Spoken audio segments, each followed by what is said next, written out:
Shit, he better. He better take me serious, but I don't think so. I think they training. I think they're training as hard as they can. Um, I think they putting a little, trying to put a little mastermind squad together to coach for this fight, and it's gonna be a good fight.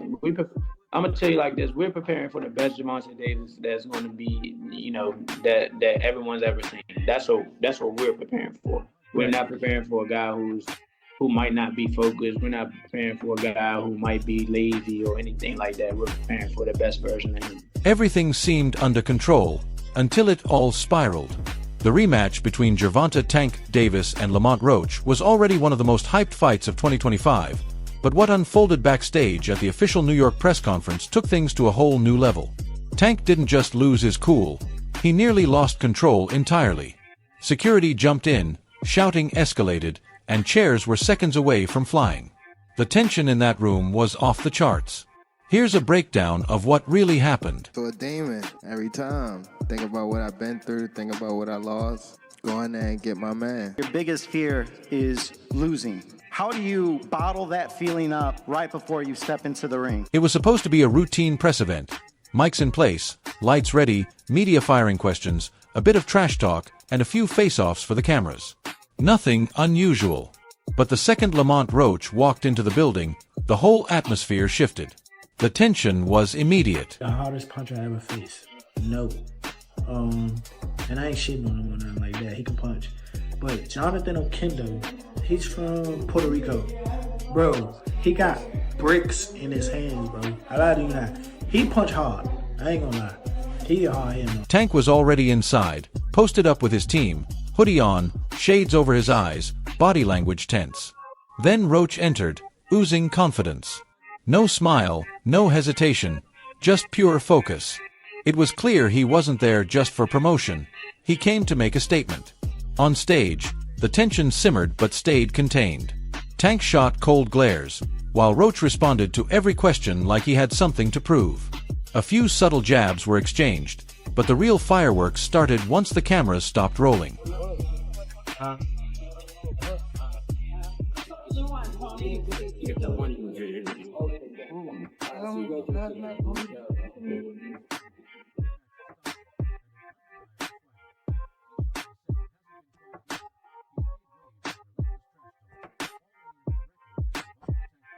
According to multiple insiders, things exploded the moment Tank and Roach crossed paths backstage. No cameras, no officials, just two fighters with months of pent-up tension, finally face to face with nothing in their way.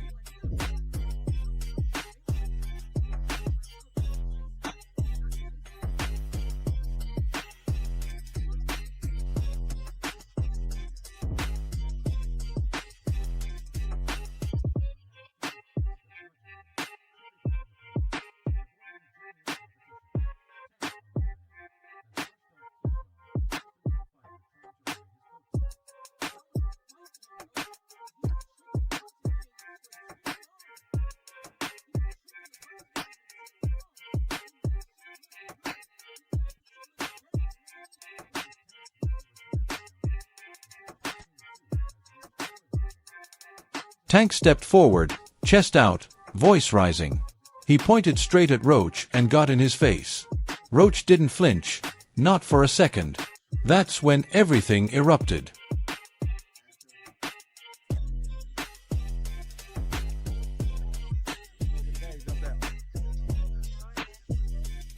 Security stormed in from both sides as the tension peaked. Shouts echoed through the hallway. Roach's trainer jumped in, while Tank's team tried to hold him back. The two stood nose to nose, yelling, pacing, on the edge of exploding. It was seconds away from becoming a real fight, but it stopped just in time. Now, this rematch isn't just personal. It's almost dangerous. My first contract is signed for an immediate rematch in the case of a draw or if I win. So I'm already contractually signed to a rematch. It's on him. I hope we can get it done because I want to show the world again that was... This isn't out of character. Tank has always worn his emotions openly and fought like he has a point to prove. But this time, it feels different. It's striking on a deeper level. Lamont, it was like he was there, but he wasn't like there for real. Like when you watch all the other fights, you can see like his eyes just look different. When he walked into the ring with Lamont, it was just like, yeah, it's cool. Yeah, because you heard in the press conferences, he was just saying he was just real irritated. He didn't really seem like It just felt like, I think he just trained just to get by. I think he trained to just do 12 rounds. You know what I mean? The tank that I know, kid that you punch him in the face, he go crazy. Yeah. You know what I mean? Or if I'm down on a scorecard, I'm gonna go out and go get it. I didn't see it that fight. And I understand it too. You know, us as fighters, when you get to a certain point in life, sometimes you just don't want to do it. That first fight with Lamont Roach, the controversial draw, left a stain on Tank's legacy. It didn't sit right with him, and it still lingers over his reputation.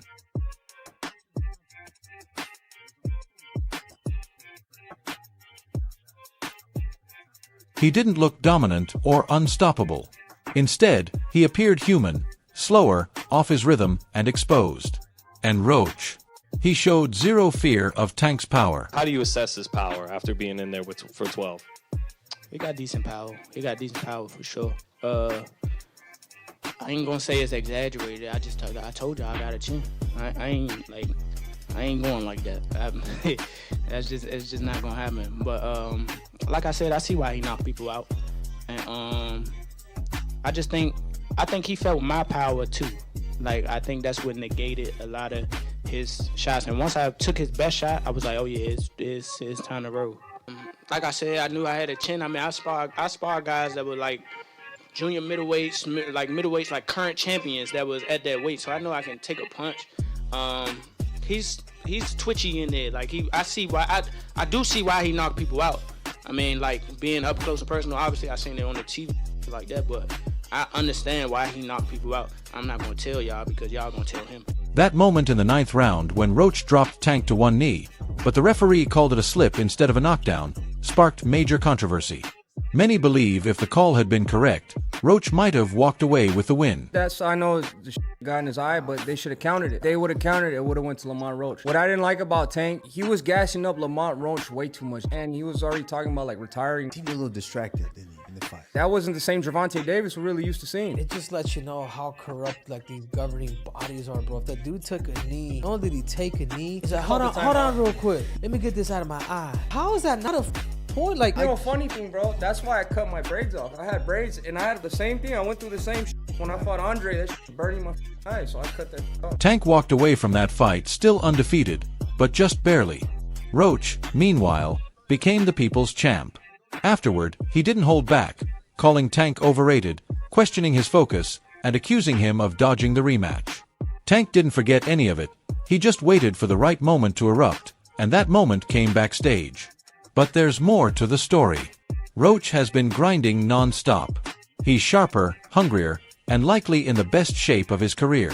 Since that first fight, the spotlight has shifted more toward Roach than Tank. Oh, nice double left hook by Roach to the body and then to the head. Right there it is. Oof. And Davis just got backed up with a counter right from Roach. That's a big moment. With the left. Oh, and that right. But Davis took off some of the steam of the punch. But still, Roach leaned with right. He took a knee. He took a knee. What is he doing? He forgot his... Nice combination from Roach. Oh, another right hand, another right left by Roach. Nice combination. Got just over around 11 as well. Maybe him getting crowned. Davis fighting on even terms here in the 11th. Both of them have landed. Has to keep doing that. Roach said the familiarity knows his weaknesses. It's one thing to say it. The decision is a majority draw. That's the difference. Roach is locked in, fully focused on boxing. Tank, on the other hand, is juggling fights, lawsuits, and countless distractions. When they meet again in August, Roach will be fighting to win. Tank needs to prove he still has that fire. Tank Davis, Lamont Roach. I think we need to start with that one. Yeah. What transpired in that fight was astounding because you have to remember Tank Davis was a 16-1 favorite going into this fight. Lamont Roach while a WBA champion was moving up from 130 pounds and no one thought he had a chance. And the general demeanor of Tank Davis going into this fight was like, hey man, I'm kind of done with this. I got 3 fights left. I'm going to be done by the end of 2025. I don't really like this sport anymore. Kids, don't do this. Here's where it gets wild. Floyd Mayweather, the mentor who turned Tank into a pay-per-view star and built Mayweather Promotions around him, is now training Lamont Roach. That's right, Floyd is in Roach's corner, offering advice, breaking down footage, and crafting strategies. The same Floyd who once championed Tank is now backing the man aiming to end his legacy. What do you have to do to create enough separation where this don't happen again? Whew, it's a good question. It's going to be based on my training camp. I have to push myself a little harder. If that didn't get me the win, and I have room. I definitely have room. I'm not going to lie, I have room. You believe you fought the best Gervonta, or do you think he got some more gears? 100% for a fact. I think he might have some more gears, but I fought the best Gervonta that night. I don't want people to get it misconstrued or whatever the case may be. He's a hell of a fighter. Hell of an IQ, great punching power, good speed, and a really good boxing ability. A lot of people underrate that. Don't think because of what I did, y'all think y'all can just go in there and think y'all can have the same night, you know what I'm saying, or do the same thing. He still will go upside your head and crack you, and you know what I'm saying, you might end up on the floor. Everybody not built the same, and that's where people get it messed up. He did a whole lot of things that was good in that fight, a whole lot. And I'm telling you right now, if he wasn't as good of a fighter as he was, that would have been, you know what I'm saying? I would have steamrolled. Don't get that misconstrued. He's still the guy he is. It's just he ran into a guy that's on the same level. You can't script drama like this. Tank and Floyd have been at odds for years. Their split was messy, public, and filled with sharp words. Tank accused Floyd of holding him back, while Floyd questioned Tank's professionalism. Now, it looks like Floyd is making calculated moves, playing a deeper game. He was a young kid, came up to me when he was a kid, wanted an autograph. I signed his phone for him and told him, you'll be world champion someday, and I'll be your promoter. Years later, he was working with some people from our team, because our team is huge.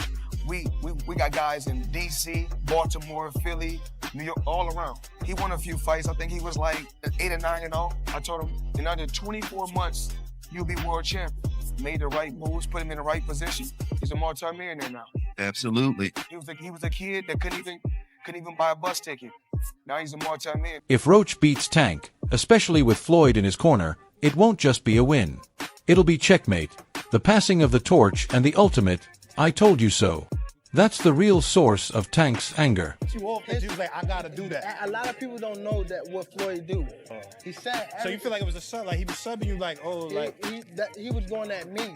He was going at me, and I knew for sure he was going at me. That's why I went at him. There's no reason for me to go at Floyd. Yeah, that's what I was saying. Cause I feel like y'all got, I would say love and hate, but it's been like the last interview you showed them love. This week it was whatever. But is that sometimes like, you know, is it just like big bro, little bro seeing things different, or what is it to you? No, Floyd don't never. He felt as though I'm at that point where as though I passed him. And I'm doing it at a young age. Like when Floyd was 29. You'll see, bro. Yeah. That deal that I'm talking about? Yeah. Oh, that's a part of deal. He don't know about that yet. But that's bigger than his deal. Damn. Wow. And I'm just releasing it. Exclusive. That's exclusive. Bigger than Floyd deal? Yeah. Tank, don't cap, nigga. That's a lot of bread. You'll see. It's gonna come. Honestly, in there, I felt like I won. I thought I did enough to beat a great fighter. From the beginning, I've said I have the skills to back it up, and I'm just glad I had the chance to prove it. I appreciate true boxing media and everyone who never counted me out. That's how I feel. I believe I won. I'm ready to do it again. I can't wait to get back in the ring. For Gervonta Davis, this fight isn't just another title defense. It's about redemption or total collapse. A loss here means more than giving up a belt.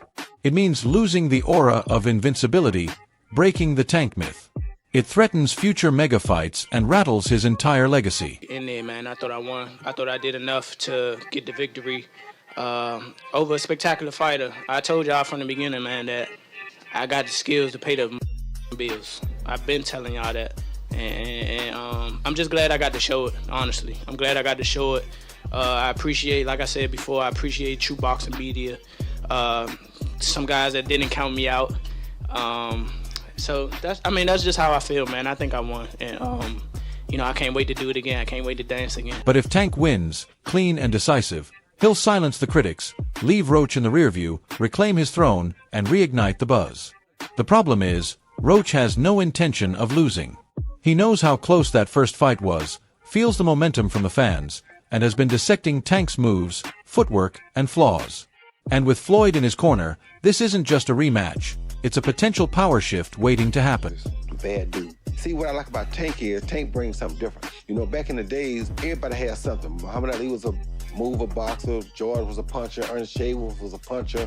Everybody had something they brought to the table. Larry Holmes had a jab. Mike Weaver had overhand right. You know what I'm saying? Everybody has something. That division now is full, and Tank having to be the knockout guy of the division. He the one with the main knockout power. Garcia has it too, but Tank got that real knockout power that, like, if Tank hit one of them clean, usually they gonna have a problem. So it's like, I like Tank. Every now and then, I think when he knows he can beat somebody, he probably don't lock in as hard, but I think when they bring challenges, he locks in. Yeah, he fights to the level of his competition. Yes, He was doing that a lot. And he got to be careful of that. 2 fights ago, he was really doing that. You feel me? So you got to be careful of that, because if you come in and think somebody is not at your level and you underestimate them, it can get you beat. So that's the only thing I think you got to be careful of. Other than that, Tank is a really good fighter. After all the chaos with Roach, even Shakur Stevenson chimed in, and he wasn't just a spectator. Shakur flat out said Tank shouldn't even bother getting back in the ring with Roach after everything that happened. Just overall being something that he's not been in the ring with. I'm the total package, and honestly, sometimes I think he doubts himself. But I'm a competitor, and I feel like I'm the best. So I'm a show up. When he talks about you not bringing your family, what goes through your mind when you hear him say that? I ain't worried about that. But here's the twist. Shakur's not just looking out for Tank. He's making his own play. Word is, he's already in talks to set up a fight with Roach himself. You think one coming up with Tank? I hope he don't fight Lamont, actually. Like, I hope he don't get in the ring with him again. Because at the end of the day, if he lose, it's just going to look bad on the fight with me. So it's going to look like somebody else already did it. I want to You want Tank to knock you out, yo. I ain't even gonna lie to you. I heard him say, like, yo, I want to fight Tank, and that's nice, but why do you want Tank to knock you out so bad? Like, Look, that sound good. That sound real good, but she's too little. Too little. I promise you. It's a smart move. If Tank skips the rematch and Shakur steps in to beat Roach, the whole narrative shifts. Suddenly, Shakur's the one who took down the man who went toe-to-toe with Tank. Just like that, he grabs the spotlight without ever facing Tank directly. It's strategic, dodging the risk while still claiming the glory. And if that plays out, the rivalry between Tank and Shakur might never need a fight to settle. It could just quietly fade, with Shakur on top. Shakur Stevenson said that if you can't get the rematch, he has a championship fight waiting for you. What do you think about that? That's why I love him. Genuinely speaking, man, that's what I want to do. I want to fight the best fights. Like I said, hopefully we can get the rematch. If not, hopefully I can, but more than likely we can get in there with Shakur because, we already talked. And it's all about showing who's the best. It's all about good competition. And that's what I'm in here trying to prove that I'm the best. Frank Martin sees it differently. He believes Tank struggled in the first fight because of their past. Tank had beaten Roach in the amateurs, and that win gave him a false sense of security. He entered their first pro bout expecting a repeat, thinking he could handle Roach with ease. But Roach wasn't the same fighter. He had evolved, improved, and pushed Tank to the edge. Now, with the rematch locked in, Frank says Tank finally understands what he's facing. No more underestimating, no more holding back. This time, he's coming to dominate. That's it for today's video. If you enjoyed it, don't forget to like, subscribe, and hit the bell so you never miss an update. Drop your thoughts in the comments below. Stay tuned. We'll see you in the next one.